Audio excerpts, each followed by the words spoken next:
Induction அடுப்புல சமையல் செய்யும்போது நெறையா பேரு செய்யக்கூடிய தவறுகள். அதிகமான வெப்பத்துல சமைக்கிறது. சில பேரு சமையல வேகமா முடிக்கணும் அப்படிங்கிறதுக்காக அதிக வெப்பத்த செட் பண்ணிருவாங்க. இதனால சாப்பாடு கருகி போகலாம். இல்லன்னா முழுமையா சமைக்காம கூட போயிடலாம். பாத்திரத்த நகர்த்துறது. பாத்திரத்த இழுக்கிறப்போ அதோட கண்ணாடி மேற்பரப்புல விரிசல்கள் ஏற்படலாம். அது சேதமடைஞ்சதுன்னா சமைக்கிறது பாதிப்படைஞ்சிரும்.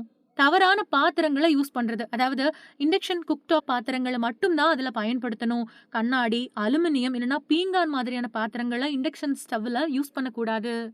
மேற்பரப்புல உணவுகள் சிந்துறத கவனிக்காம இருக்கிறது. அதாவது மேற்பரப்புல சிந்தின உணவு துகள்கள், திரவ பொருட்கள உடனடியா சுத்தம் பண்ணிரணும். இல்லன்னா கர படிஞ்சு சென்சார் பாதிக்கப்படலாம். எண்ணெய சூடு பண்றது. அதாவது எண்ணெய சூடு பண்றப்போ அதிக வெப்பத்துல வைக்கிறது தவறான ஒரு விஷயம். இதனால கருகி போறது, புகை வருதல் இந்த மாதிரியான காரணங்கள் இருக்கலாம். ரொம்பவுமே மிதமான வெப்பத்துல மட்டும் தான் எண்ணெய சூடு பண்ணணும். பாத்திரத்த சரியான பொசிஷன்ல வைக்கிறது ரொம்பவுமே முக்கியம். நடுவுல இல்ல அப்படின்னா வெப்பம் சீரா பரவாது.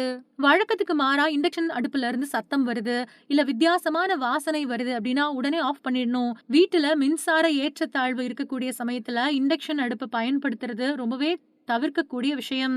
அடுப்பு பாதிக்கப்படுறதோட தீப்பிடிக்கவும் வாய்ப்பிருக்கு.